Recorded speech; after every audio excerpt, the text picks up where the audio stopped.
Y entonces, bien, tenemos aquí un reporte de lo que viene a ser las cámaras de GESEL que existen a nivel nacional. En las 34 cortes a nivel nacional que tenemos 75 cámaras GESEL en total.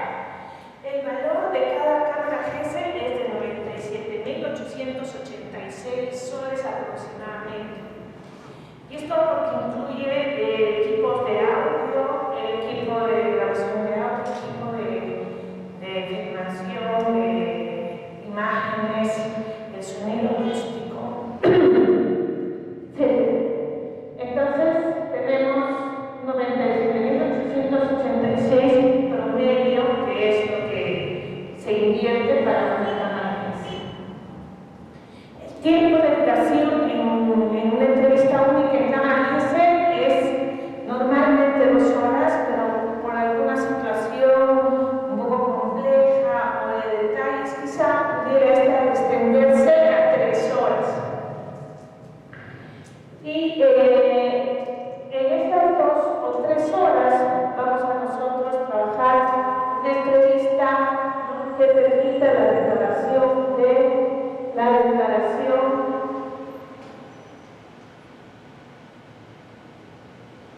la víctima. Bien, cuando nosotros nos encontramos frente a delitos que son considerados delitos de clandestinidad, es decir, porque por la naturaleza del tipo de delitos no son cometidos en espacios visibles, en espacios públicos, este tipo de delitos de abusos sexuales es de índole privada. De manera tal que, como ustedes ven en pantalla, tenemos una audiencia. En las audiencias tiene que acudir normalmente la víctima. La víctima acude a que ésta pueda de repente brindar su declaración. Brinda su declaración señalando que sobre los hechos materia de investigación. Sobre los hechos materia de investigación, es decir, cuando nosotros queremos recoger el testimonio de la víctima, y por testimonio entendemos por el testament, es decir, lo que tiene en mente, los recuerdos que tiene en mente la víctima, y eso es lo que esa información es la que vamos a transferir en la entrevista. La víctima, en la secuencia o en la ruta de intervención del sistema judicial, ¿no es cierto?, se va a tener que enfrentar primero para narrar los hechos ante la policía, antes lo hacía igual ante la fiscalía, posteriormente era otra vez citado al juicio, y si este proceso o esta sentencia era apelada, también tenía que ir hacia la instancia. Bien, como les comentaba, es importante la entrevista única porque permite recoger la información que nosotros tenemos, ¿no?, en la mente de la víctima. Es decir, lo que a partir de los recuerdos que ella tenga de los hechos sucedidos, nosotros vamos a tener que transferir esa información, ¿no?, a una declaración, a una entrevista. Y entonces, la víctima, que ya de por sí, ¿no es cierto?, ha sufrido los hechos o el acontecimiento dañoso, que ya de por sí ha tenido ahí un sufrimiento, va a tener que recapitular y enfrentarse de repente a terceras personas que son ajenas, en ámbitos o en espacios públicos, donde sabemos que en las audiencias hay más de 2 o 3 personas, a pesar de que nosotros podamos decir que tenga que retirarse de la audiencia las personas que no son necesarias, pero igual, aún así, con todo eso vamos a tener 2 o 3 o 4 hasta más personas.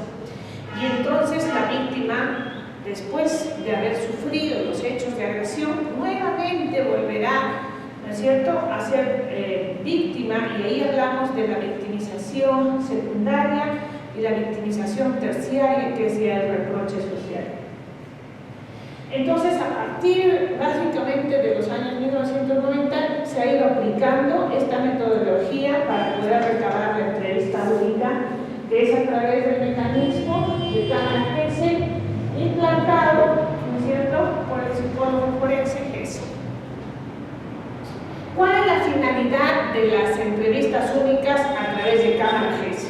Y en realidad la idea nació a partir de evitar la revictimización, evitar que la víctima, a través de los diferentes espacios o instancias por las que tenga que pasar para que se dé la investigación y consecuentemente el proceso sancionatorio, ¿no?, tenga que tomarse una sola declaración. ¿Y cómo tomamos una sola declaración? De tal forma que la víctima ya no vuelva a ser citada. Y entonces se aplica la entrevista única en Kahneman-Hesse. ¿Por qué es importante? Porque la revictimización, evitar la revictimización es un derecho que tiene la víctima según los protocolos internacionales. Esta entrevista debe ser única, es decir, este es un material o un informe probatorio que va a ser de lo subjetivo al objetivo. Si yo tengo una declaración testimonial o una declaración de la víctima, pues yo sé que como ella está narrando los hechos, hay un entorno de subjetividad. Pero ¿cómo ese contexto de subjetividad transitamos al objetivo, a lo cierto, a lo palpable? Y entonces está este método de entrevista única en Kahneman-Hesse. En casos de niños, niñas, adolescentes, ¿no?, que en su mayoría también forman un gran grupo de víctimas en abuso sexual, tenemos la observación general 12 de la Convención sobre los Derechos del Niño, que nos señala clara y expresamente que el niño no debe ser entrevistado con más frecuencia de la necesaria, en particular cuando se investiguen acontecimientos dañosos. Entonces, el uso de la Kahneman-Hesse va a responder normas de orden internacional.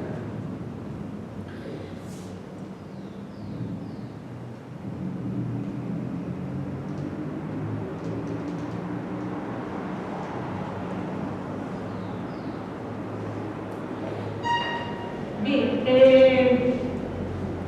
para nosotros explicar la nueva entrevista en Kahneman-Hesse. La nueva entrevista en Kahneman-Hesse es la siguiente. El Ministerio Público ha sacado una guía de intervención o de realización de entrevistas únicas en Kahneman-Hesse. Pero esta guía que tiene el Ministerio Público se va a aplicar cuando el Ministerio Público tenga que realizar las entrevistas únicas en Kahneman-Hesse en el Instituto de Medicina Legal. Como saben ustedes, el Instituto de Medicina Legal es un área que pertenece al Ministerio Público y por ende esa guía de procedimiento único para Kahneman-Hesse va a aplicar para el Ministerio Público, es decir, en el transcurso de la investigación que se tuviera que hacer. Y una de las reglas que nos señala es los participantes. En la guía nosotros vamos a encontrar quiénes pueden ser los que participen en una entrevista única de Kahneman-Hesse. Y en la guía vamos a encontrar dos enfoques. Nos señala la guía cuando el proceso o cuando la entrevista única se va a realizar en la etapa de investigación y cuando la entrevista única se va a realizar ya instalado o instaurado el proceso penal, es decir, dos espacios o dos enfoques.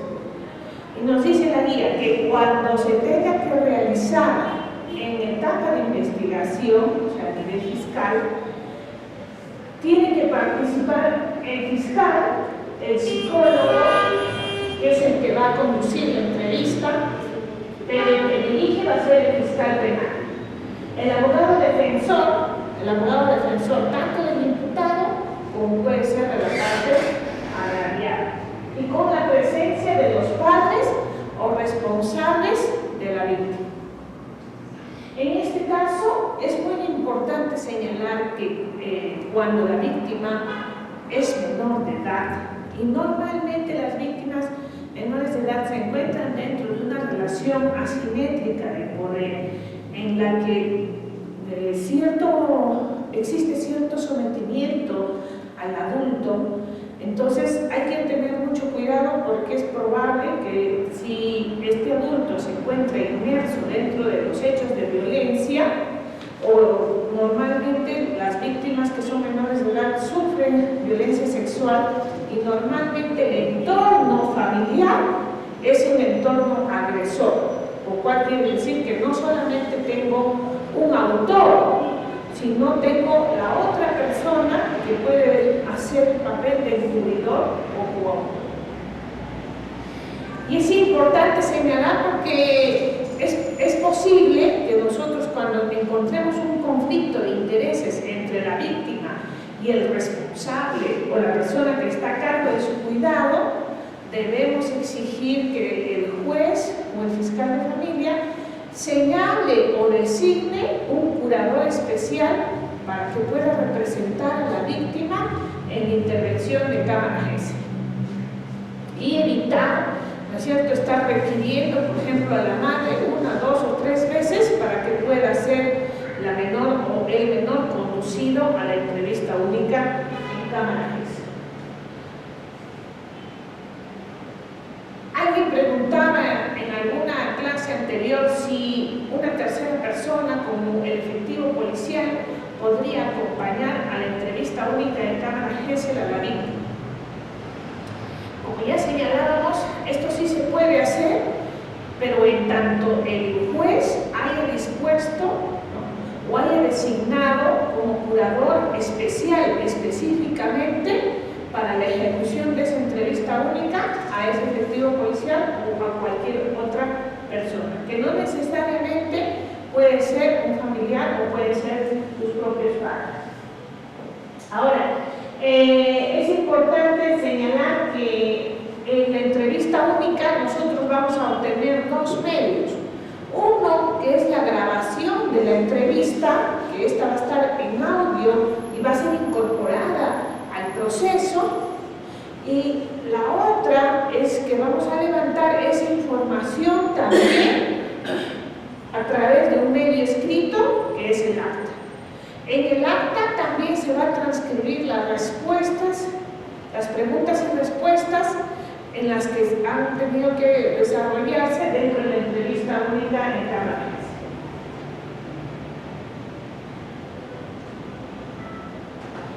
Bien, hay que señalar que cuando la entrevista única en cámara GESE se realiza dentro de un proceso penal, es decir, cuando ya se ha instaurado un proceso penal, no lo conduce el fiscal penal. Quien conduce ese tipo de entrevistas es el juez penal. Por otro lado, en el artículo 19 de la Ley 30364 claramente se ha modificado que en los casos de abuso sexual a menores de edad necesariamente tenga que actuarse la entrevista única en cámara GESE a través de una prueba anticipada. Nosotros en nuestro distrito judicial no estamos haciendo prueba anticipada para recabar la entrevista única en cámara GESE. Porque si fuera así, esa prueba anticipada tendría que ser solicitada al juez de investigación preparatoria. Y el juez de investigación preparatoria sería el que tendría que intervenir en la cámara GESE y ser el que conduzca el desarrollo o la conducción de la entrevista en cámara GESE. Esto, pero no es que suceda en todo el Perú, porque por ejemplo en Cajamarca sí los juzgados de investigación preparatoria admiten pruebas anticipadas de entrevistas únicas en cámara GESE.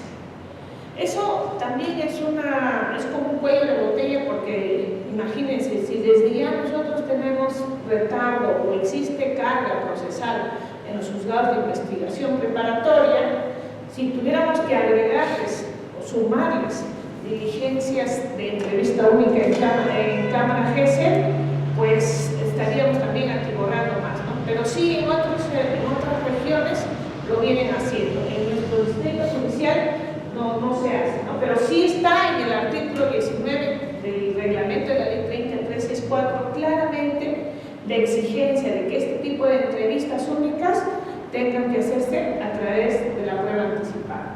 ¿Y esto por qué? Por el principio precautorio también de la prueba, ¿no? Que necesitamos recabar de manera inmediata.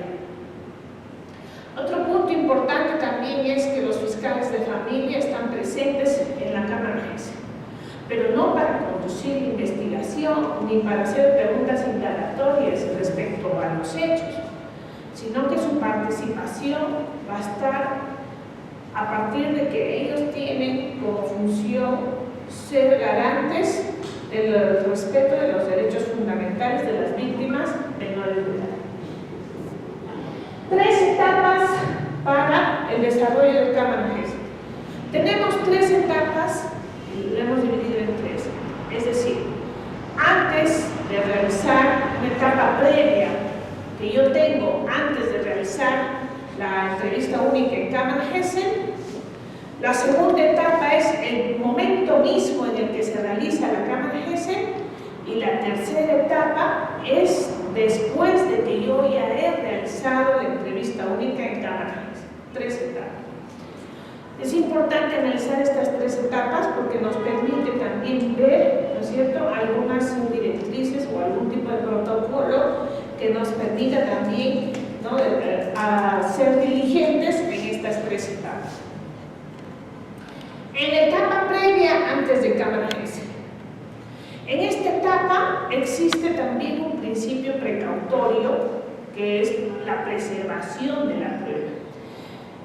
¿Y por qué digo la preservación de la prueba? Porque está prohibido hacer preguntas indagatorias a la víctima antes de la Cámara GESEL. Es decir, previa a la realización de la Cámara GESEL no se puede hacer preguntas indagatorias. Lo puede hacer el fiscal, lo puede hacer el juez, no lo puede hacer ningún operador. ¿Por qué? Uno, porque en la guía del procedimiento de entrevistas únicas en Cámara GESEL del Ministerio Público prohíbe desarrollar o llevar a cabo una entrevista única cuando la víctima ha tenido interrogatorio o cuando la víctima ha sido, ¿no es cierto?, sujeta a preguntas indagatorias sobre los hechos. Y esto no es que se le haya ocurrido a quien redactó la guía ponerlo así y ya puso una prohibición y todos hay que cumplir, sino que tiene su razón de ser en la naturaleza de la prueba. ¿Por qué? Este tipo de entrevista requiere un espacio invicto, es decir, inmaculado. ¿Por qué? Porque la víctima va a pasar a un proceso por el cual se va a extraer información a partir de su recuerdo. Entonces, el psicólogo forense no puede tomar entrevistas únicas cuando la información que tiene la víctima en su mente ha sido manipulada por otro operador. Y esa es la respuesta. Entonces, hay que tener esto mucho cuidado porque a veces cuando la víctima recién realiza la denuncia a la comisaría o se enfrenta con un policía para hacer su denuncia con un efectivo policial, normalmente el efectivo policial, el centro de emergencia mujer, el psicólogo que intervino en el módulo de violencia o el que primero dictó las medidas de protección, es decir, varios operadores tuvo que pasar la víctima antes de su entrevista en Cámara GESEL, y estos operadores han hecho preguntas indagatorias relacionadas a los hechos. Y entonces hacen de que la víctima ya no pueda pasar Cámara GESEL porque se entiende de que la información que ésta tenía de alguna manera ha sido manipulada. Es importante señalar que el desarrollo de las entrevistas únicas en Cámara GESEL deben ser necesariamente hechas en todos los procesos penales. Porque la pregunta es, ¿qué pasa si no puede esa víctima pasar una entrevista única en cada agencia? Bueno, normal, se hace la entrevista, ¿no? o se recoge su declaración como ordinariamente lo hacíamos antes, se presenta al fiscal, al despacho del fiscal, o se presenta al despacho del juez, ¿no es cierto? Se levanta un acta y se le toma su declaración como normalmente antes lo hacían. Pero acuérdense que esa declaración siempre, como todo testimonio, va a estar siempre en el ámbito de lo subjetivo. Y como va a estar en el ámbito de lo subjetivo, no queremos decir que obviamente no tenga el valor probatorio. Tendrá el valor probatorio en la medida de que yo refuerce o corrobore la versión de la víctima con otros indicios probatorios, ¿no? Por ejemplo, puede ser la foto que se tomaron antes, o de repente un video en el que se veía a la víctima y al agresor en la misma fiesta, etc. Un conjunto de elementos probatorios que tengan que corroborar la versión de la víctima para hacerla creíble. Y entonces tengo una declaración que va a tener que tener más retos en cuanto a su estándar probatorio. A diferencia de la declaración que se ha hecho en entrevista única en cámara agencia, ¿cómo ha sido esto trabajado con un psicólogo forense a través de métodos especializados y diseñados para extraer la información? Se han dado de forma transparente, entonces le estamos dando a esta declaración un nivel de objetividad.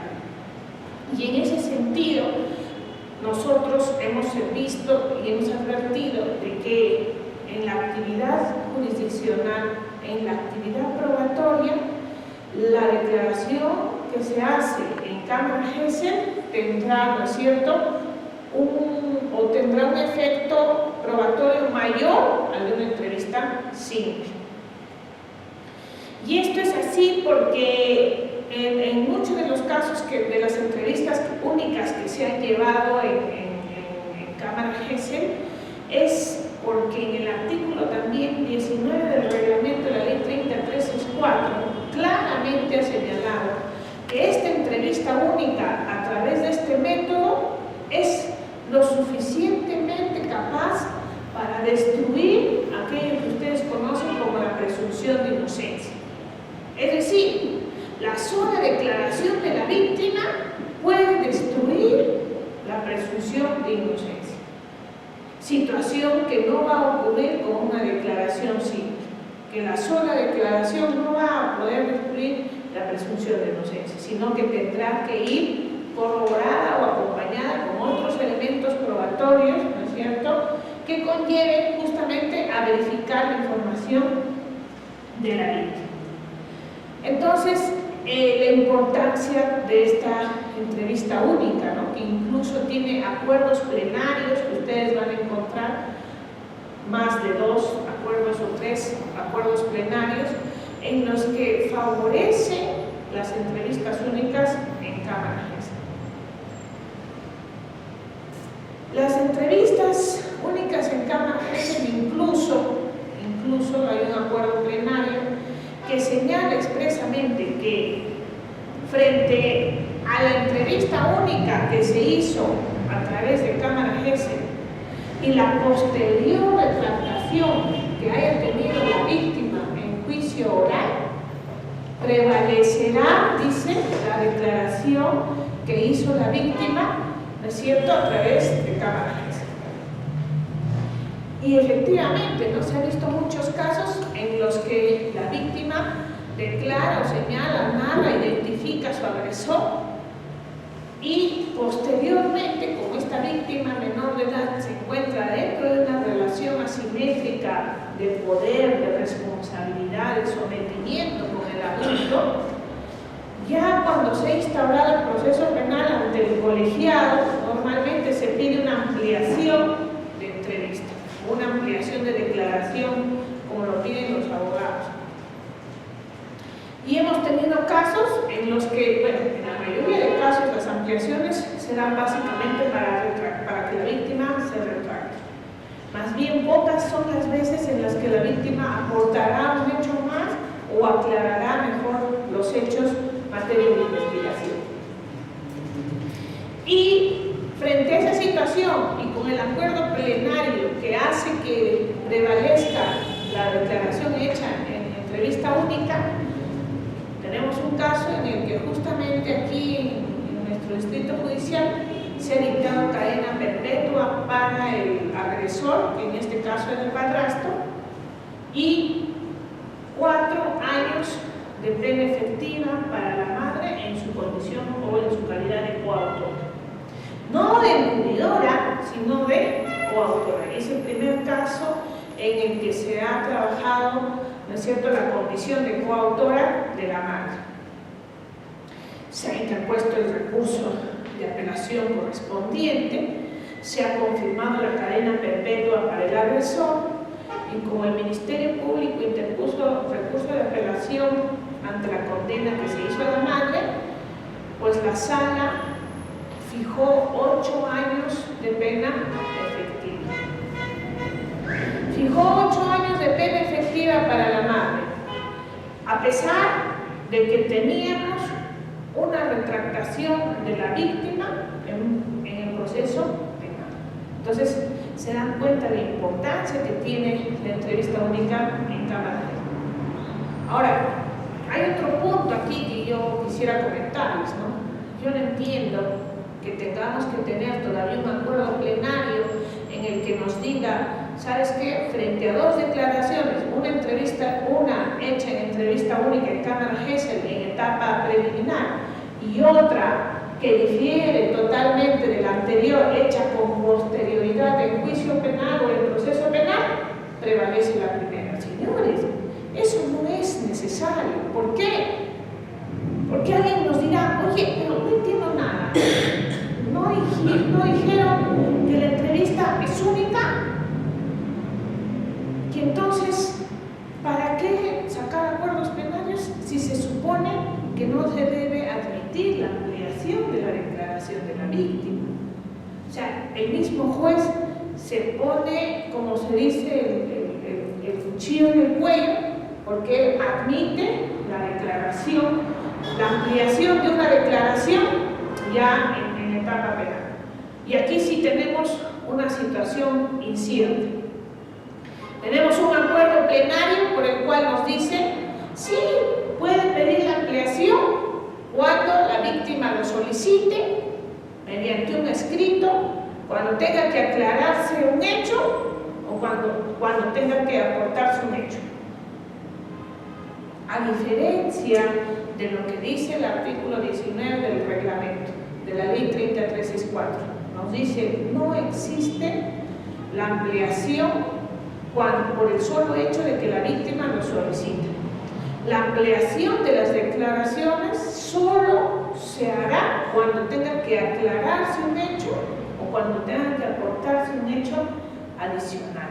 Entonces, tenemos o aplico el acuerdo plenario o aplico la norma que está en el reglamento de la 30364, ¿no? Entonces, yo considero que se debería aplicar el artículo 19, que claramente establece limitaciones a la ampliación de la declaración de la víctima. Doctora, una preguntita en torno a eso. Tenía yo un caso en Oloya de una tenencia. ¿Ya? La señora, la mamá, solicitó la tenencia por su hijita de 12 años que el papá lo había llevado a Huancayo y no le quiso entregar.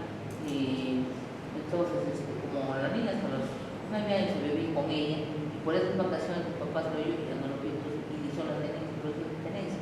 Entonces el papá lo llevó a la niña a vivir con él y con la madrastra, pero él trabajaba en la mina 14% y estaba con la niña 7 días. Entonces la madrastra le tenía un odio mortal a la mamá biológica. Entonces ellos, en el trámite de la tenencia, urden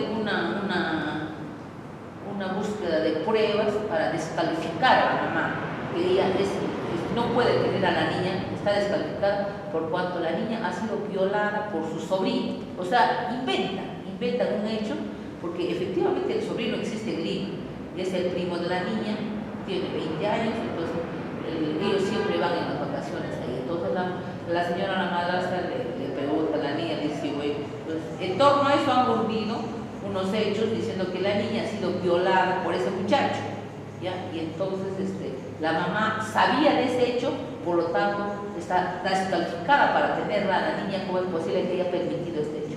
Ahora, este hecho de la presunta violación es sometido a cámara de entrevista. En la entrevista la niña narra con lujo de detalle, narra cómo la había tocado, o sea, no la había penetrado, según la niña, se la había tocado, se había hecho sentar en tal, sí, todo describe con lujo de detalles. Y el proceso se sigue, al muchacho le habla el proceso en Lima, el proceso está pendiente, ahí en Lima sigue, continúa. Mientras tanto, en la tenencia, ellos presentan, ¿no?, que la señora descalifica por este hecho, pero al final el proceso de tenencia ya terminó, ha sido entregada a la madre, la niña ha sido devuelta a la mamá, pero previo, ¿usted también tenía conocimiento de eso, creo, doctorita, de ese hecho? Cuando a la niña la rescata, de acá del puente, una casa, una lora, la señora está cuidando, la rescata. Ahora el hecho es, en Lima, la niña ya como con su mamá está viviendo todo y ha empezado a hablar, diciendo, mamá, eso de la violación es falso. La señora fulana, la madrastra, me ha enseñado, me ha hecho ver cantidad de pornografía, ya para decir, me han enseñado, vas a decir, todos me han dicho que me van a regalar mi laptop y nunca me han regalado. Por eso yo hablé lo que dije, porque ella me preparó, profesamente le preparó para que hable, ¿no? Entonces ahora mi pregunta, doctor, ese muchacho está pues en Lima, está siendo juzgado por algo que no es, porque la niña, la señora me manifiesta a mí, yo no le he coaccionado nada, la niña está hablando que la señora le torturaba, le hacía lavar, dice, las medias, porque tenía una sola media, le decía que eres una cochina, la media le hacía subar toda la mujer y esa agua le hacía tomar, y así muchas cosas de maltrato, que estaba la niña llena de piojos, su cabecita, bueno, le maltrataba bastante la señora la madrastra, ¿no? Entonces, ahora está ese hecho, doctora, no sé si se va a pedir una ampliatoria, porque ya tiene su abogada, el muchacho ya tiene conocimiento de estos nuevos hechos, la niña está revelando que le han enseñado a través de la pornografía y la señora le enseña todo. No sé si se va a dar nueva, porque está en Santa Anita está el proceso. Claro. ¿Cómo es en ese caso, doctor? En ese caso, fraguada, aparentemente. En realidad, el caso que nos expone, doctora, es simplemente nos encontramos en algunos casos frente a declaraciones o a información, digamos, manipulada, ¿no?, por una niña. Y aquí va a dar la oportunidad para señalar de que este audio de entrevista en cámara GESEL más la propia acta que tiene las preguntas y respuestas en cámara GESEL tengan que ir acompañadas de un informe psicológico. Y en ese informe psicológico tenga que verse cuál ha sido, ¿no es cierto?, el estado emocional y las características conductuales de la víctima.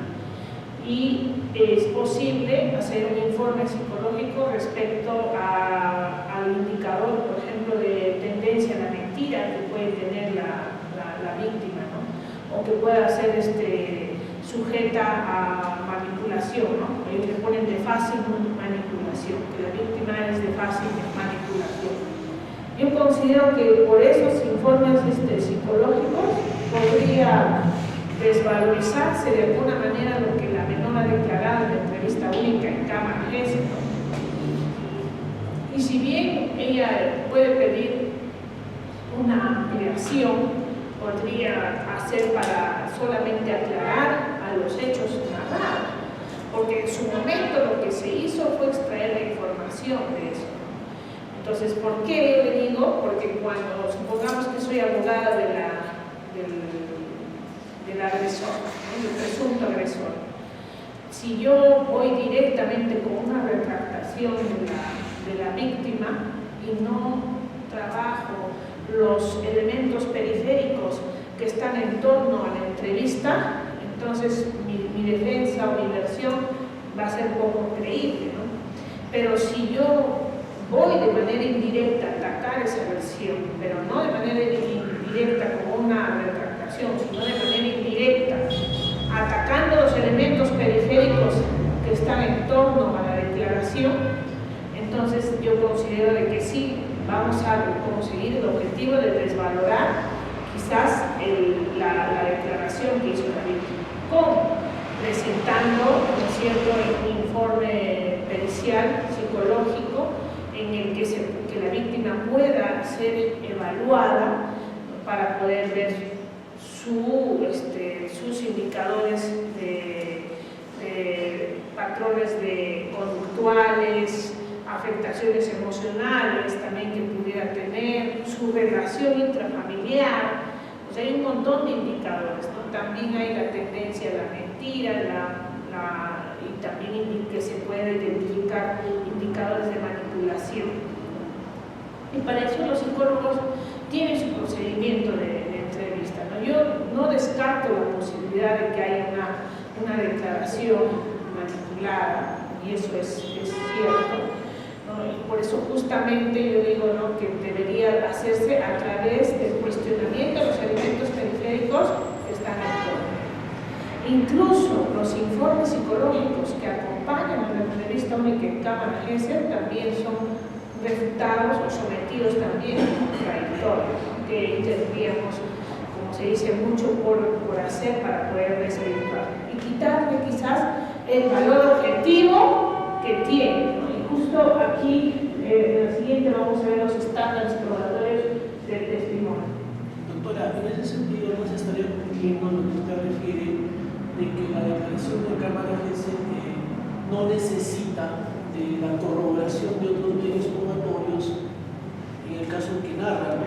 Porque de ser así, es decir, no podríamos tomar como válido, como único, la declaración de la víctima con la finalidad de que se evite la revictimización o la segunda o tercera victimización, si como por ejemplo puede suceder de que la persona que está declarando puede ser de acuerdo al contexto, al hecho en concreto, puede ser que no se ha dado.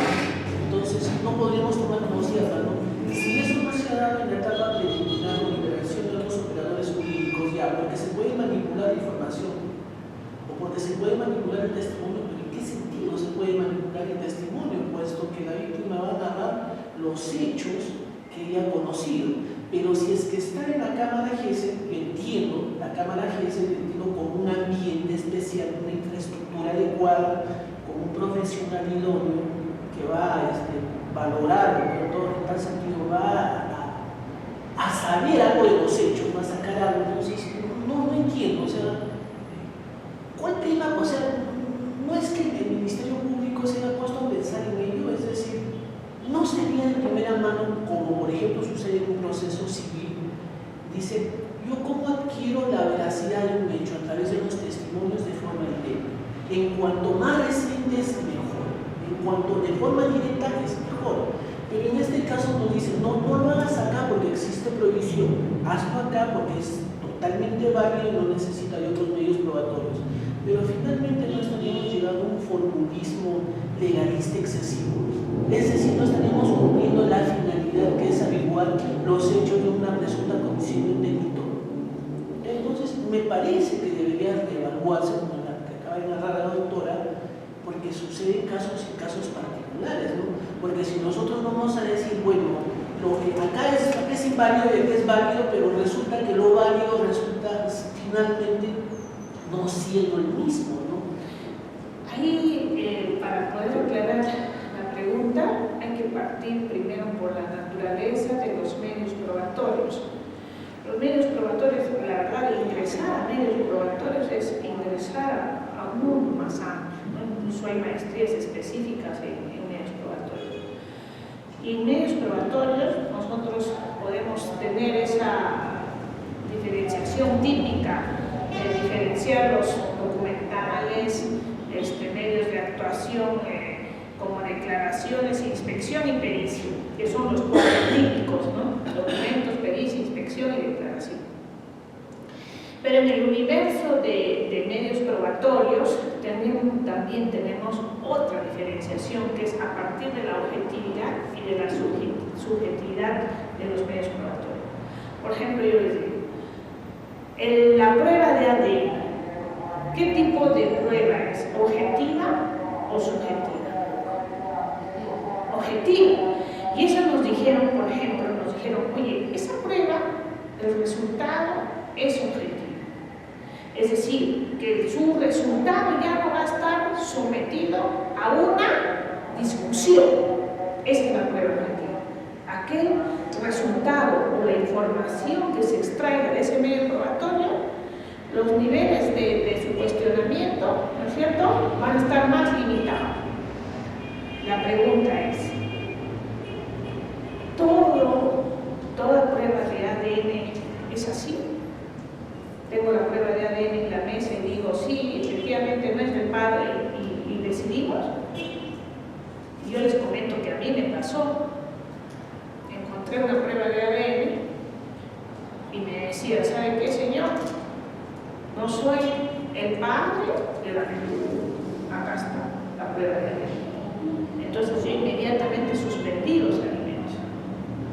Cuando a esa medida cautelar me presentan un recurso de oposición, yo decía, pero ¿qué recurso de oposición? ¿Qué podría decir frente a una prueba objetiva?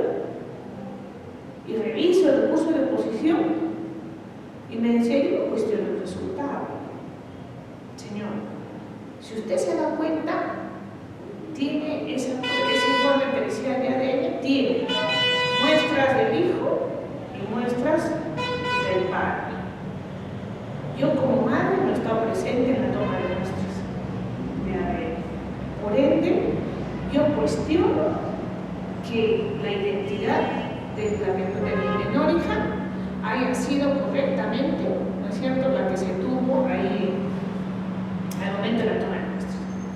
Es decir, ella no está cuestionando, ella no cuestionaba el resultado, ella decía, es falso, y yo contraataco o presento otro, o refuto, no.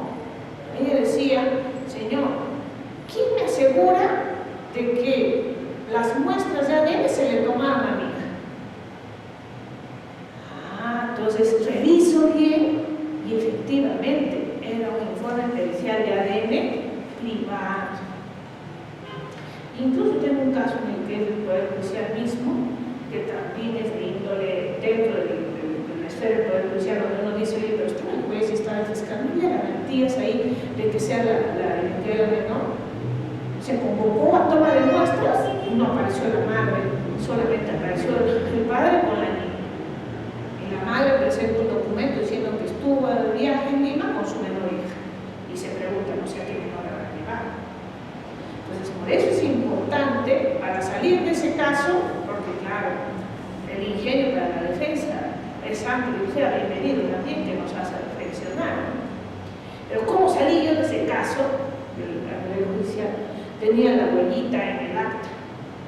La huellita que se le había dejado en el acta a la niña que se le tomó las muestras.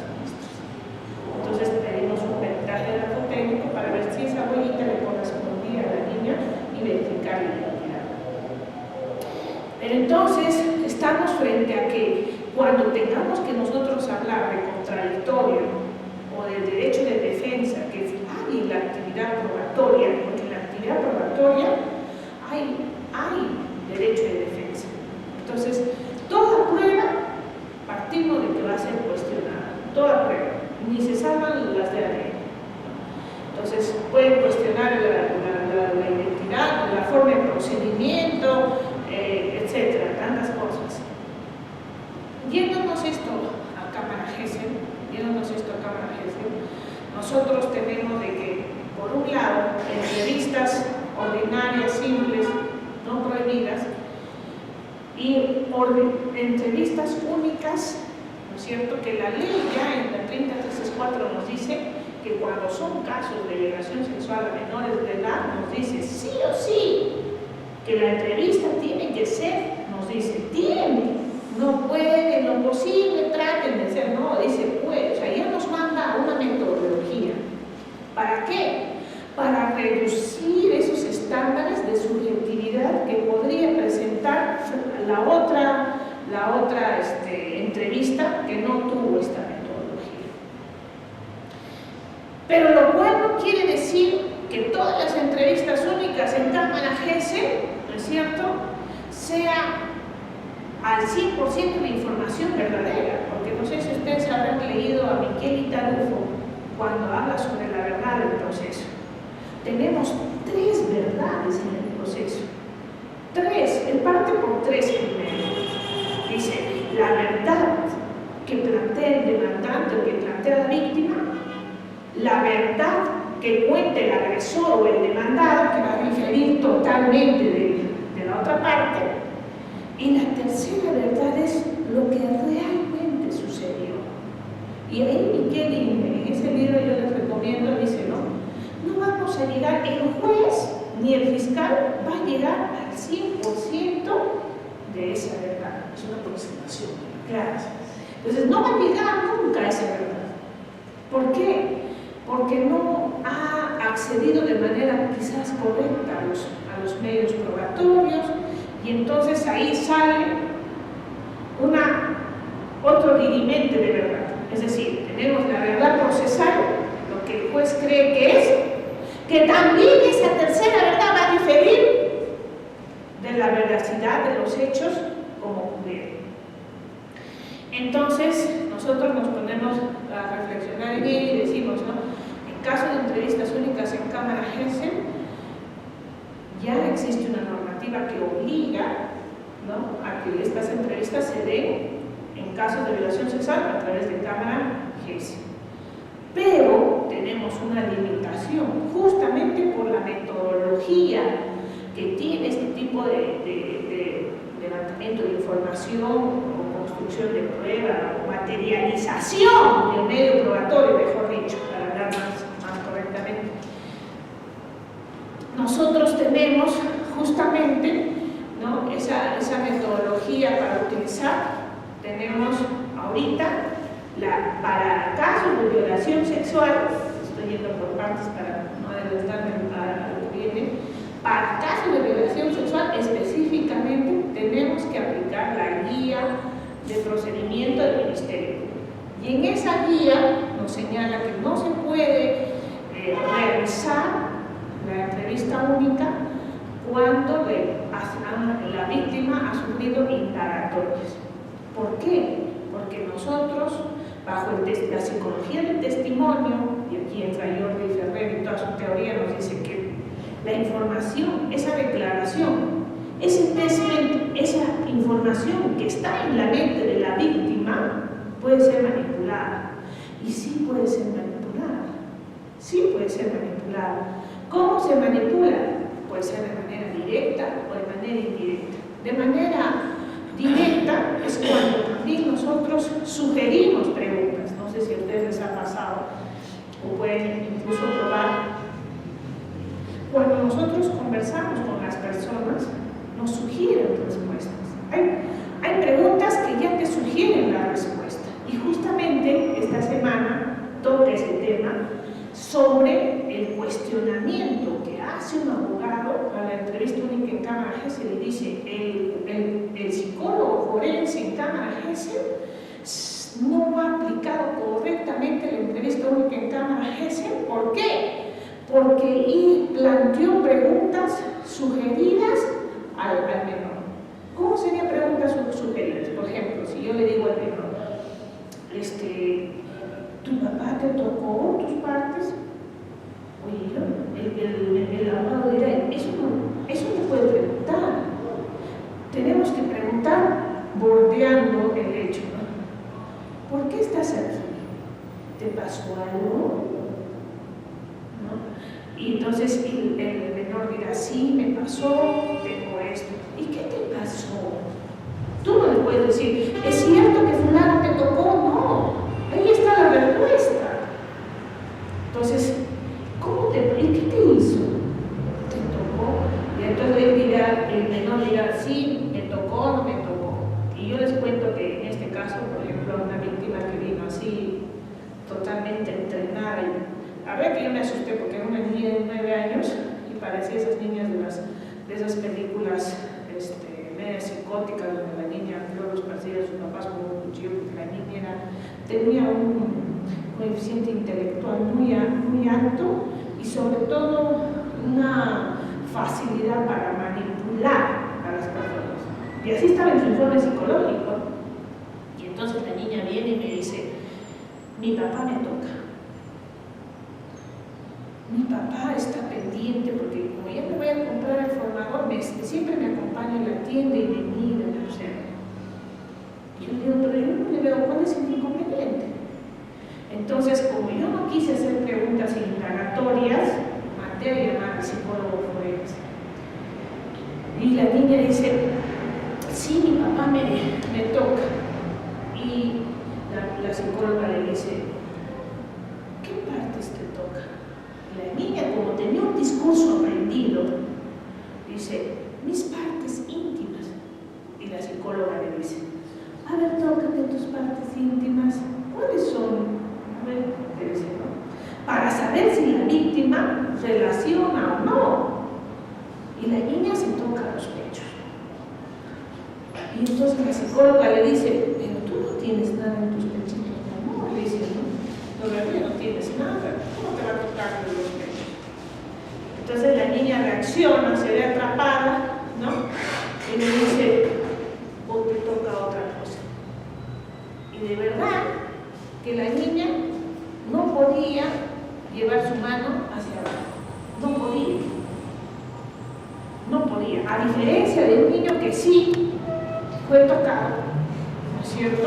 Y experimenta el retroceso hacia los recuerdos, es de que retrotraemos su memoria al hecho, y como lo ha experimentado, le dice, sí, metió su mano por debajo de mi buzo, me tocaba yo porque pero la niña no podía mencionar porque no tenía las palabras adecuadas para eso. Entonces, eso es importante señalar porque también el discurso de Jordi Ferrer nos habla sobre la psicología del testimonio, que también es una obra extraordinaria que nos permite a nosotros valorar el testimonio. Nosotros no podemos, es cierto, tenemos una disquisición. Por un lado, hay una norma que nos dice que todos los casos de violencia sexual en los que haya niño y niña adolescente, la entrevista tenga que hacerse bajo esta metodología. Y por otro lado, la guía nos dice que no se puede llevar a cabo, ¿no?, la entrevista si se han hecho indagatorias. Y por eso que alguna vez un juez que recién había asumido le ha hecho un montón de indagatorias y le había mandado a psicólogo, y encima todavía se fue a quejar a la reciente Junta de Fiscales porque el fiscal no había atendido su pedido, ni en el Ministerio Público de atenderle a la niña porque ella le había mandado un efectivo policial a las 2:30 de la noche. Y entonces, a pesar de que yo le dije, ¿sabes qué? Si el presidente de la Junta de Fiscales te pregunta si has hecho indagatorias, ¿no es cierto?, dile que no has hecho indagatorias porque si no, no pasa a medicina legal. Entonces, ¿por qué? Porque estamos frente a una entrevista forense que tiene una metodología especial y que es la que justamente le da la objetividad. Pero no por esa razón podemos decir nosotros que es incuestionable, ¿no? ¿Por qué? Porque va a cumplir justamente los estándares probatorios que nos exige a nivel internacional. Doctora, en ese sentido, los autores que usted refiere, en el caso de ACE, mencionan el hecho de que las pruebas científicas no siempre van a ser tomadas como la validez que refiere, ¿no? A propósito del ponente que siempre menciona a estos autores, el doctor Neira, por ejemplo, decía en Norteamérica, hace muchos años atrás se ha desterrado la veracidad al 100% de esas pruebas científicas, porque eso es susceptible, a ver, es decir, por ejemplo, es un perito forense, ¿no? ¿Quién me dice si la práctica, la metodología que tiene este perito no es la correcta? Si en el transcurso de esos años esta persona ha venido cometiendo errores en la metodología, y nosotros, decía, nosotros como jueces no podríamos tomar como verídico y como válido una prueba científica. Per se, eso es objeto de cuestionamiento, decía, ¿no? Esa razón por la cual en ese caso que le menciono, este chico pues, que es empujado, la barra brava del estadio, ahí el tribunal desarrolla las premisas y los fundamentos que debe reunir una prueba pericial, ¿no? Entonces, de modo y eso hace que también, por ejemplo, regrese al ejemplo, porque decir, la prueba de ADN. Si tenemos los cromosomas, las muestras del padre, las muestras del hijo, la pregunta es la misma, ¿no? ¿Por qué el resultado no puede ser al 100%? ¿Por qué hay un 9.9? O sea, nunca hablamos del 100%, y eso es verdad. ¿Por qué? Porque hay siempre una posibilidad de que se pueda presentar un mecanismo, una situación, o ir progresando en el avance científico que nos fortalezca, nos mejore. Es decir, nunca lo vamos a tener a ciencia cierta, 100%. Y eso es de repente lo que quizás hace que la actividad probatoria también nunca esté descartada en ningún caso, ¿no? Pueden existir tantos elementos probatorios, pero siempre hay algo que decir en tema probatorio. Y justo yo me había contado una PPT para señalar los estándares probatorios internacionales. Yo soy opositora de decir, como señala el artículo 19, de decir, la sola declaración de la víctima es suficientemente válida para destruir la presunción de inocencia. Y yo le agregaría ahí, siempre y cuando esa declaración cumpla los requerimientos o los estándares probatorios que debe cumplir. Probablemente se interprete así, ¿no? Pero hay quienes de repente no lo interpreten así, pero yo lo interpreto así. Esa entrevista única es suficientemente la sola, quiere decir que no tengo más medio probatorio que solo la declaración de la víctima. Y me dice, es suficiente para destruir la presunción de inocencia. Pero ahí nomás no queda claro, no es así de simple. Hay que poner coma en tanto esa declaración cumpla los estándares probatorios. Y en cuanto a los estándares probatorios, nosotros tenemos, ¿no?, que tenemos 3 estándares probatorios. Y estos 3 estándares son a nivel internacional, ¿no?, en la doctrina internacional del derecho de prueba. Primero tenemos la ausencia de incredibilidad subjetiva. Es decir, esa información que me ha dado la víctima debe estar libre de indicadores que me lleven a mí a la duda, que me lleven a mí a no creer. Debe estar libre de esos indicadores. ¿Y cómo podríamos decir que hay, por ejemplo, indicadores que hacen dudar? Por ejemplo, imagínense un relato de la víctima que me pasó alguna vez y me dice, él tocaba mi hermano me golpeó, me tiró una cachetada, me insultó, etc. Porque él quería entrar a la casa y yo no le dejé. Entonces uno le pregunta, a ver, un momentito, ¿cómo? ¿Entró o no entró su hermano a la casa? No llegó a entrar, yo le metí ya.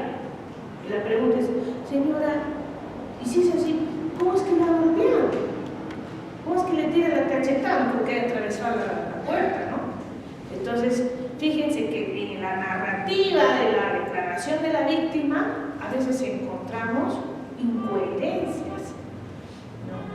Entonces, en hurto agravado, por ejemplo, los chicos que siempre roban con armas punzocortantes, más de 2 o 3, 7 de la noche, siempre declara y el agresor dice, no, yo no estuve ahí, o yo sí estuve, pero mi amigo es el que me dijo hay que robar, y yo le dije que no, y yo me quedé parado mirando nada más, ¿no?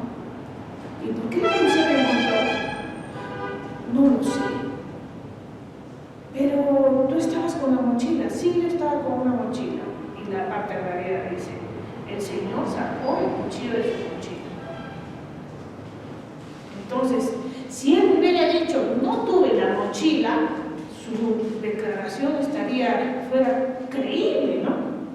Es como es como un agresor de 16 años a que se le imputa una violación sexual a 2 señoritas, ocurrido en el hotel de Chupaca. Entonces, en el momento de la declaración, yo le digo a la víctima, le digo, ¿él la violó a ustedes dos? Sí. ¿En la habitación del hotel? Sí.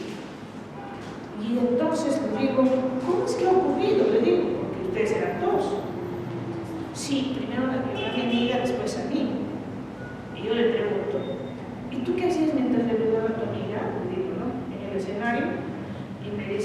estaba esperando. ¿No?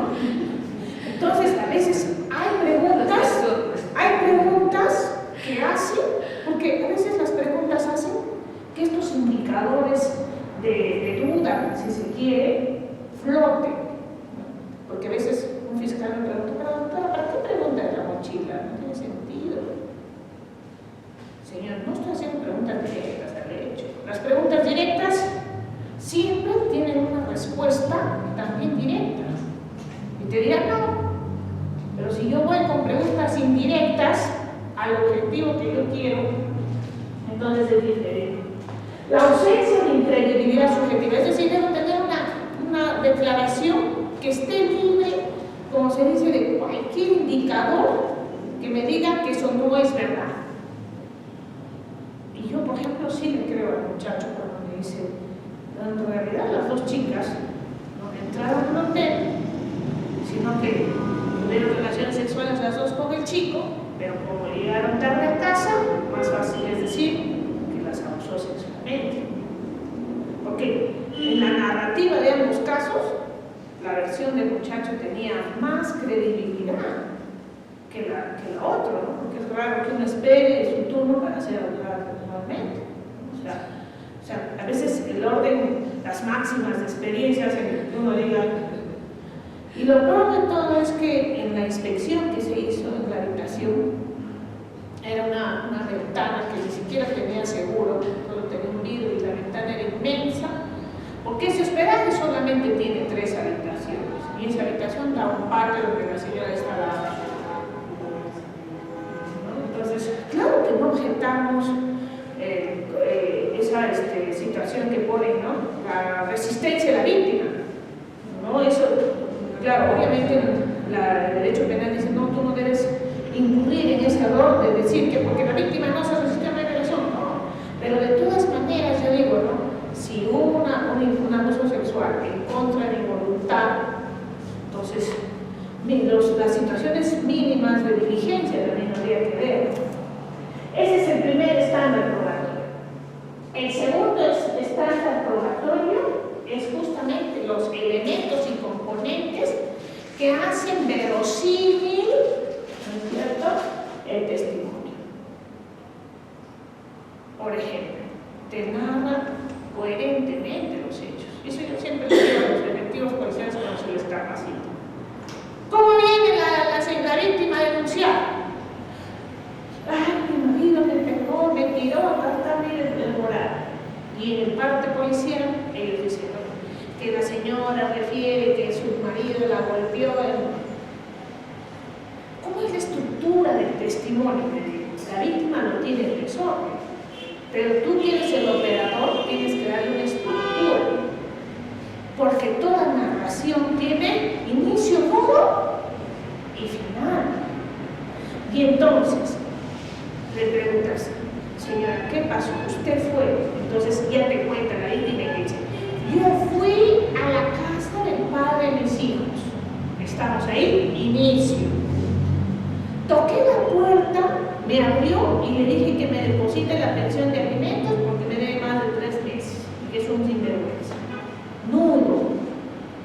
Y recién la tercera parte será el desenlace.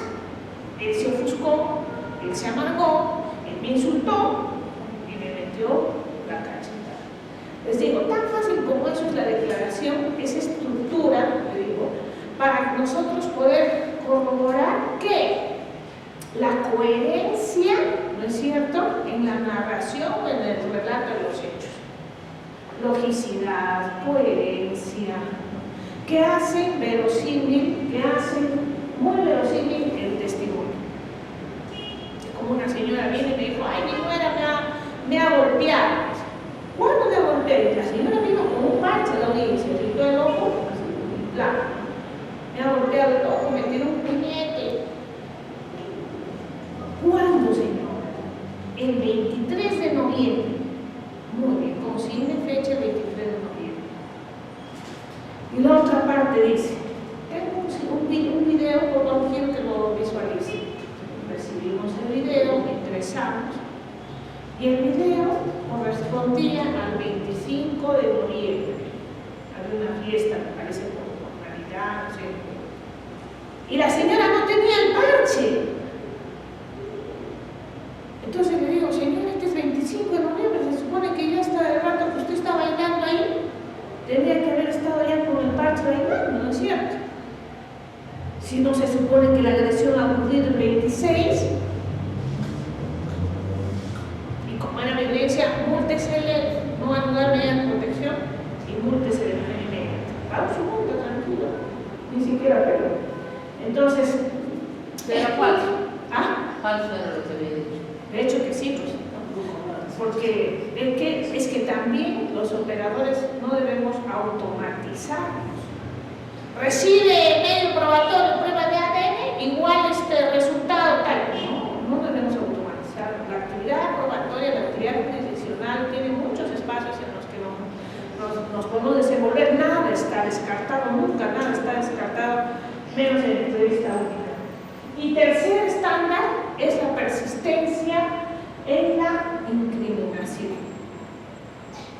La persistencia no solamente de que tú digas en la policía lo mismo y que tú digas en la fiscalía lo mismo, no, sino también tiene que ver una persistencia interna. Por ejemplo, cuando una niña relata y dice, mi profesor de matemáticas me hacía tocamientos indebidos. Entonces, esa not in crimin, cuando va a entrevista única en Cámara Gesell, ella relata y dice, no, creo que es el profesor de química, pero no sé si fue él o fue el otro. O sea, la persistencia en la incriminación va por el lugar, por los hechos y por la identificación también del sujeto, que es una persistencia a nivel interno. Puede existir persistencia de la incriminación de la víctima a nivel externo, es decir, que la víctima sea consecuente en la imputación, en su narración de los hechos y en la atribución de la responsabilidad a su agresor.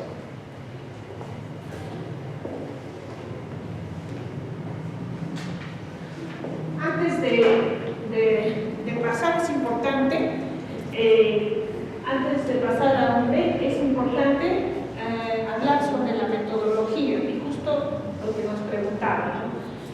¿Cómo le damos objetividad a esta entrevista única? ¿No? ¿Qué ingredientes tiene? Aparte de que podemos cumplir la no revictimización y podemos de repente fortalecer el que la víctima tenga un ambiente agradable, etcétera, pero todo eso va en cuanto a derecho de la víctima, pero como tema probatorio, ¿cómo le damos la objetividad? Y en este caso, la metodología que se aplica para la intervención específicamente del psicólogo es el protocolo SATAC, ¿no? Que fue creado por Juan Messivier, que es un protocolo semi-estructurado, ¿no es cierto?, que hace que pueda conducirse el desarrollo de las entrevistas. Por eso es que en la guía de procedimiento del Ministerio Público para entrevistas únicas señala que nadie puede realizar, cualquier mortal de los psicólogos, la entrevista única, sino tiene que ser un psicólogo forense debidamente acreditado. ¿Qué quiere decir? Que haya tenido una especialización o una capacitación para realizar o conducir estas entrevistas únicas. ¿No? Si le decimos al doctor Carlos Benito, que es el psicólogo forense por excelencia del Ministerio Público, le decimos, si puede hacerlo un psicólogo del Poder Judicial capacitado, es que va a decir, no, la acreditación no lo da cualquier universidad. Claro que eso a veces los abogados no saben. Señor, ¿quién me ha entrevistado? ¿Quién ha hecho la entrevista? ¿Cuál tenemos que cuestionar? ¿El psicólogo está capacitado? ¿Está acreditado? Muéstreme, ¿no es cierto?, la acreditación del psicólogo, del profesional que intervino, porque el psicólogo está interviniendo en su calidad de perito. Y entonces él tendrá el manejo del protocolo SATAC. Es un protocolo que entiende que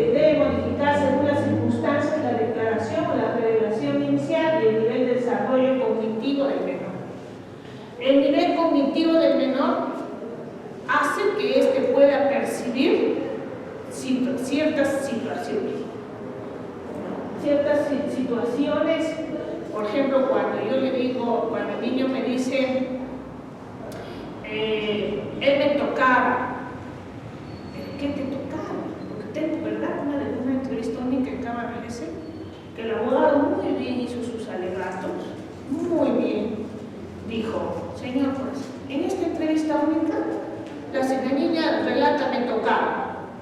¿Qué le tocaba? ¿Qué parte le tocaba? No está en la entrevista única, en Cámara GC. Y una hecha aquí en el Ministerio Público. ¿Qué parte le tocaba? Para decir o configurar, ¿no es cierto?, esa conducta típica de tocamientos indebidos o actos contra el pudor. ¿Dónde está ese elemento contra el pudor? Entonces, ese tema de la conducción de las entrevistas tiene que ser en el lenguaje del entrevistado y de acuerdo, ¿no es cierto?, a su percepción de las cosas. No le podemos decir, te tocó tu vagina, ¿no? Porque no estamos sugiriendo palabras, conceptos a la víctima. ¿Qué tal si a veces ella entiende por partes medias raras? Por ejemplo, ella dice el popó, me tocó el pipí. ¿Dónde está tu pipí?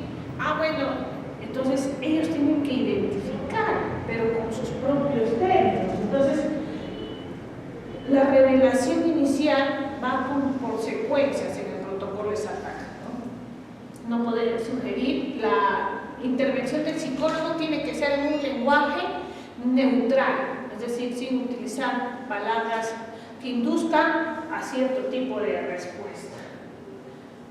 ¿Y a ti te daba mucho miedo? Tampoco, sino el lenguaje lo más neutral. ¿Y cómo te sentiste? Es una pregunta diferente a decirle, ¿tenías miedo? Porque ya le estoy dando el indicador, ¿no? Entonces, y eso es lo que tiene que hacer el psicólogo, ¿no? Hacer preguntas neutrales. También aplicar el método de rapport. El método de rapport es aplicar estrategias para establecer empatía y confianza con la víctima. Y entonces en la estructura de preguntas, las iniciales, por lo menos las 10 primeras o las 8 primeras, no van a estar relacionadas directamente al evento, ¿no? ¿Cómo te llamas? ¿Dónde estudias? ¿Y qué te parece el colegio? ¿No? ¿Cómo vas en el colegio? ¿Tienes amigos en el colegio? ¿Sabes para qué estás aquí? Entonces ya voy yo ingresando, ¿no es cierto?, según el método de rapport, después de haber establecido lazos de confianza o haber roto el hielo o haber hecho canales, ¿no es cierto?, de confianza para poder realizar las preguntas. Y las indicaciones anatómicas, que es determinar el entendimiento del niño y su habilidad para distinguir entre los sexos y llegar a un idioma común. Es decir, el entrevistador tiene que llegar a un idioma común con el entrevistado. No puede decir, el psicólogo no puede decir, por ejemplo, relaciones sexuales. ¿Tuviste relaciones sexuales? ¿Te tocó tu vagina? No, porque esos conceptos son para él. Entonces, en el lenguaje tiene que bajar al nivel del lenguaje de la persona entrevistada para lograr un lenguaje común. Y ahí decía, ¿no?, en muchos de los casos decía, y hacer preguntas tan simples que el psicólogo tenga que hacer al entrevistado, ¿no?, bajo sus propios términos. ¿Y qué tal la escuela? Bien. Ah, entonces te gusta, sí, ya sales al recreo, etcétera, con ese lenguaje. Y en este caso es importante señalar que los entrevistados muchas veces pueden hacer una catarsis en la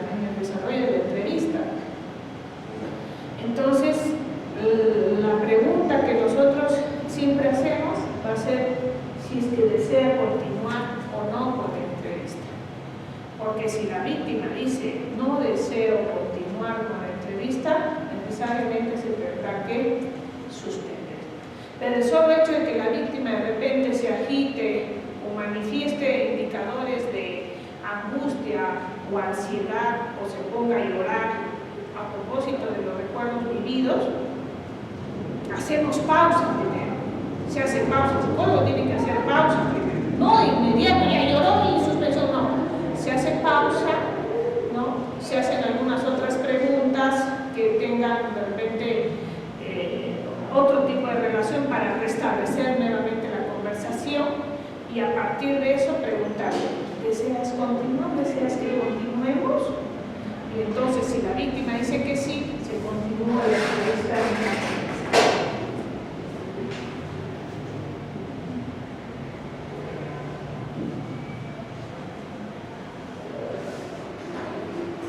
La estructura de la entrevista tiene una estructura básica y es justamente dibujar todo este contexto narrativo, este relato narrativo de manera ordenada.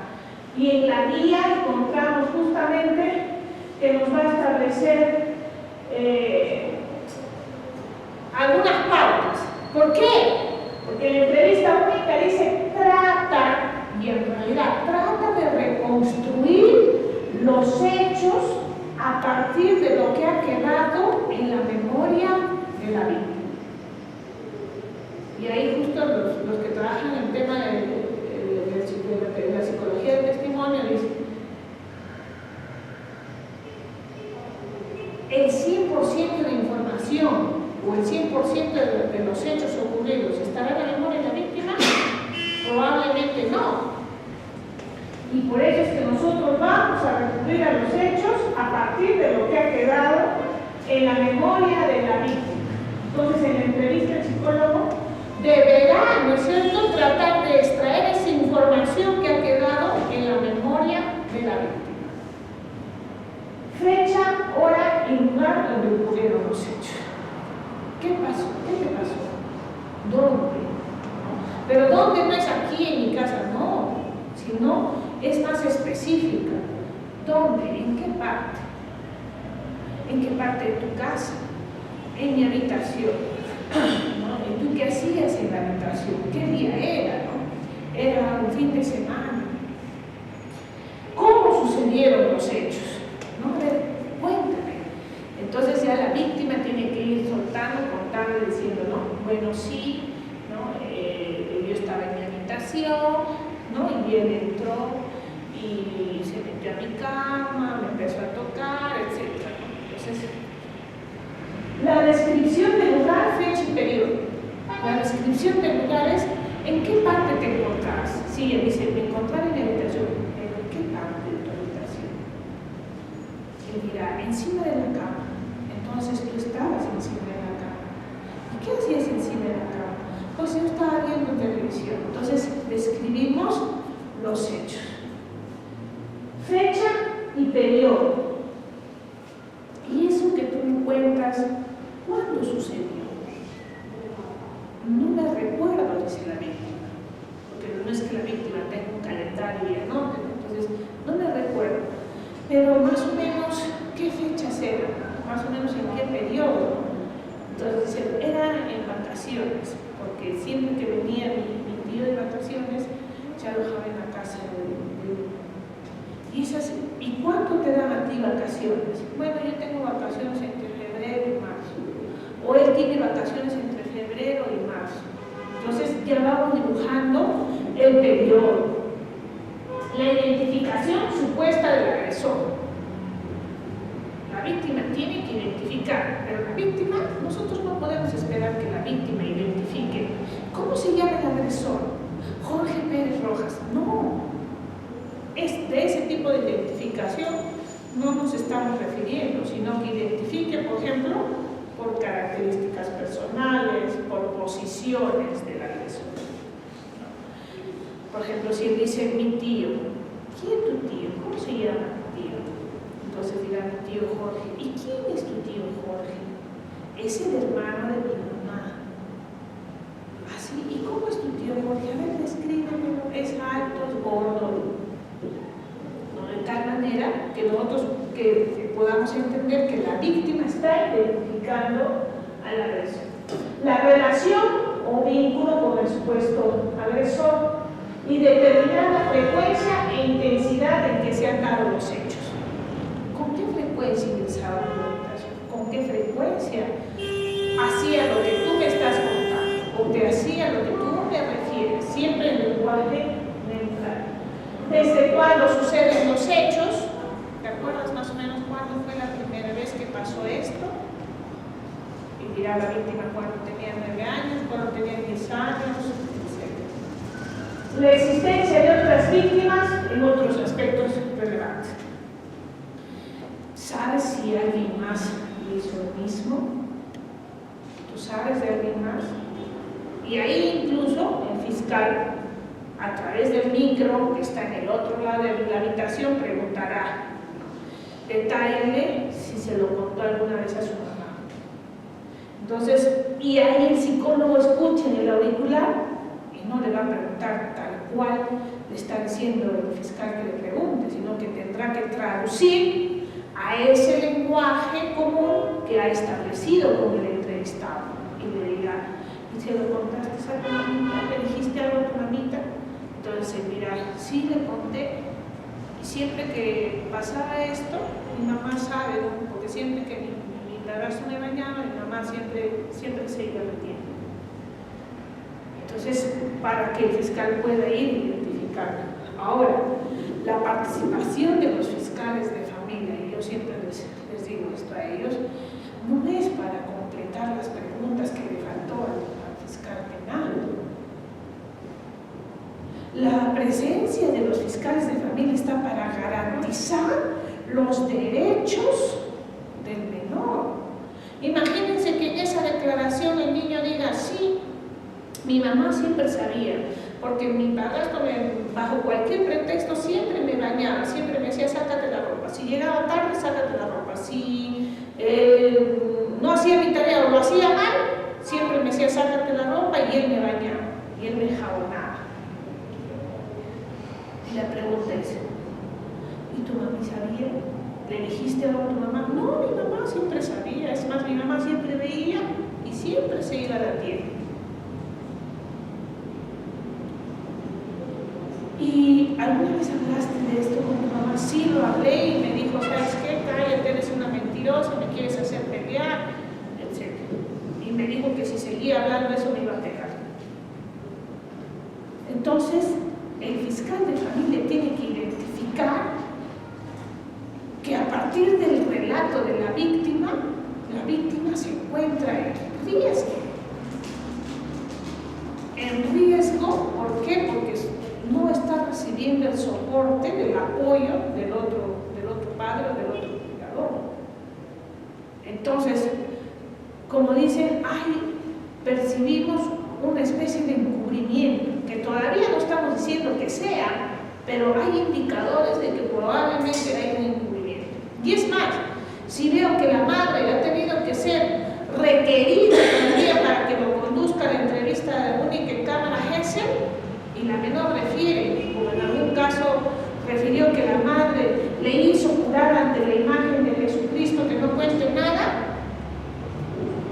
yo le pregunto al fiscal también, ¿y usted qué hizo? Nos terminó la entrevista y nos fuimos, ¿no? Y yo les pregunto, ¿y la garantía de los derechos de los niños?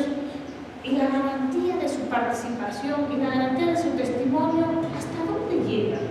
O sea que nosotros como fiscales y como jueces obtengo la información, obtengo la opinión, obtengo el testimonio, y lo que le pasa a la víctima no es mi problema.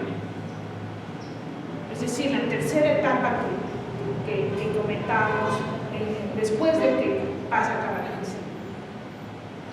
Lo correcto y lo normal es que todos los casos en los que hay este conflicto, la víctima regrese en la mayoría de casos al entorno agresor, que según estadística el 87% de casos de abuso sexual han ocurrido ocurrido dentro del hogar. Y entonces yo les pregunto, ¿por qué los fiscales de familia están 2 horas ahí, ¿no es cierto?, en la entrevista que Miguel Cámara Gesell? Y los fiscales de familia me dicen, ¿y usted, doctora, qué hubiera hecho? Yo, al término de la entrevista de Miguel Cámara Gesell, solicito medidas de protección para que la víctima sea trasladada a un hogar donde una familia extensa. ¿Por qué? Porque no hay las garantías suficientes en el entorno familiar en el que ahora se encuentra, en el que se pueda respetar sus derechos y se pueda lograr su bienestar. Y ahí siempre tenemos una tía media neutral que pasará el informe social. No, pero casi todas las víctimas salen y regresan al entorno agresor. Todas regresan al entorno agresor. Y entonces imagínense en el caso de ese niño.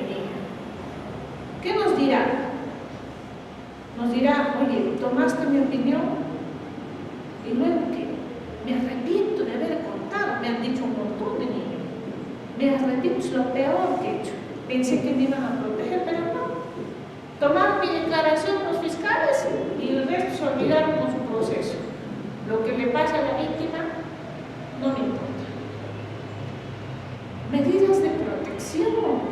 Tan importante como eso es que el fiscal de familia esté ahí para que pida medidas de protección y diga y de manera inmediata ese niño no debe retornar al hogar. Por ejemplo, en el caso de esta niña que le hizo jugar ante el altar la propia madre, el abuso sexual que le hizo su padrastro, la llevó ante la imagen y le dijo, jura ante esta imagen que nunca vas a contar lo que ha sucedido. ¡Jura! La niña lo juró. Supuestamente el padrastro también juró, pero como eso no importa, 2 años más de abuso sexual. Y entonces termina la declaración de la víctima y va a regresar al entorno agresor, de la familia agresora. La pregunta es, si nosotros sacamos del entorno agresor cuando esa niña o niño no tiene el soporte, al menos de un familiar, que nos garantice que sus derechos van a estar respaldados, sobre todo para esta investigación, si no existe, yo considero que se debe dictar una medida de protección inmediata para que esa víctima no regrese al entorno agresor. Y yo les apuesto que si esa víctima no retorna al entorno agresor, el índice de solicitudes de ampliación y de retractación de la víctima en el proceso penal va a ser los mínimamente, ¿no es cierto?, establecidos. Los mínimamente, van a ser los menos. No va a haber tanta incidencia. Porque la víctima retorna al hogar agresor, como me contó una niña de 12 años, que la mamá la golpeó con un palo por haber declarado tanta cosa. Nos has metido en problemas, mira lo que has declarado por tu culpa y todo el reproche social, la de revictimización terciaria. Entonces yo considero que no se está haciendo una correcta intervención en los casos de entrevista única en Cámara Gesell, porque solamente como operadores egoístamente nos importa sacar el testimonio y lo que le pasa a la víctima es lo que menos les importa. Y entonces, ya para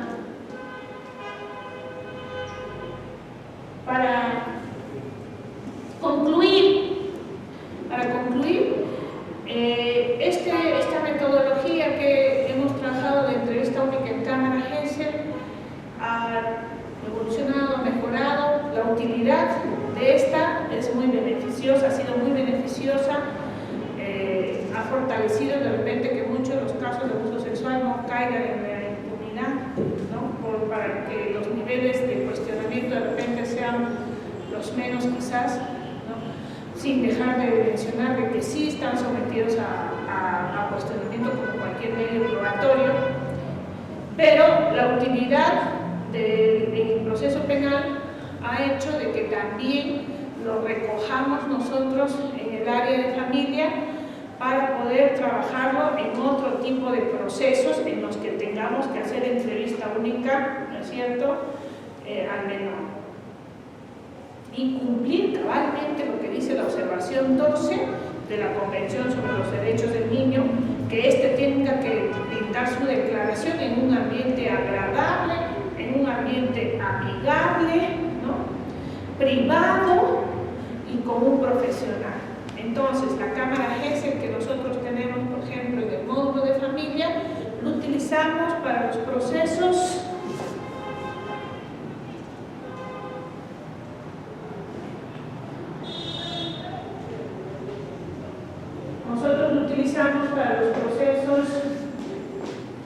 de divorcio, separación de hecho, tenencia, régimen de visitas, contravención, impugnación de paternidad, adopción y responsabilidad de la ley penal. Por ejemplo, porque no es que cuando nosotros tomamos la opinión de los menores o su declaración en este tipo de procesos, no haya cierta relevancia.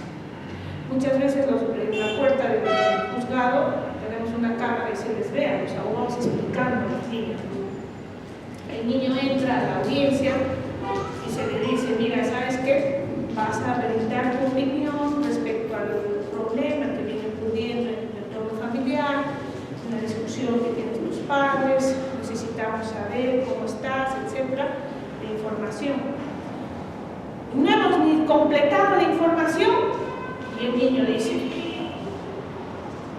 no quiero vivir con mi mamá porque la odio. Pero no te he preguntado eso. ¿Por qué? Porque el niño ya lleva un discurso aprendido, ¿no? Normalmente le dicen que si responde así, el juez no va a disponer lo contrario. Y eso les digo, nada más lejos de la verdad, porque cuando un niño responde que odia a uno de sus padres, hay algo que no está bien. Hay afectación emocional. En cambio, hay otros niños que me dicen, oye, ¿qué tal? ¿Cómo vas con tu papá? Muy bien, chévere. ¿Y con tu mamá? Sí, también me llevo bien. ¿Lo quieres a tu papá? Sí. Y a tu mamá también. Los quiero mucho a los dos. Y ahora tú sabes que están separados. ¿Y cómo podrías hacer? Bueno, ahorita vivo con mi papá. ¿Y te gustaría vivir con tu mamá? La verdad, sí me gustaría, pero no puedo. ¿Y por qué no puedes? Bueno, es que mi mamá vive con una persona que es una pareja y esa persona consume mucho alcohol. Me dijo un niño de 12 años, mucho alcohol. Y la verdad, hacen fiestas en mi casa, toman, yo, uno, no puedo ni dormir, dos, tengo miedo de que me pase algo, hay personas mareadas caminando por mi casa, tengo que cerrarme la puerta por atrás. Y tercero, me dice, cuando ya estoy consiguiendo el sueño, escucho gritos, porque la misma pareja de mi papá, siempre que toma, la golpea, mi mamá grita, pide auxilio, es mortificante. ¿No? O su padrastro de repente no quiere vivir porque su padrastro de repente es muy agresivo, o de repente también puede sufrir tocamientos, qué sé yo. Es decir, no son procesos menos importantes, porque ahí hay una declaración de los niños que hacen. Y esa declaración tiene que ser de manera reservada. Y también estamos utilizándolo en cámara GESEL. Sobre todo en los casos también de contravención, porque ustedes saben que la contravención es cuando los docentes han abusado psicológico o físicamente de los niños. Entonces, ¿cómo es posible que el niño declare frente al agresor, que es su profesor, ¿no? Y diga cómo le jaló, cómo le tiró el palo, etcétera? El niño no tiene un ambiente agradable como para poder relatar libremente, ¿no es cierto?, lo que le queda en la memoria de los hechos vividos. Y entonces, para el uso de cámara GESEL en el Poder Judicial, no nos guiamos por la guía del procedimiento del Ministerio Público que toda esta mañana hemos hablado, sino que ahora tenemos, el Poder Judicial tiene su propio protocolo de entrevista única para la cámara GESEL, para aquellos casos de opiniones y declaraciones en los que los niños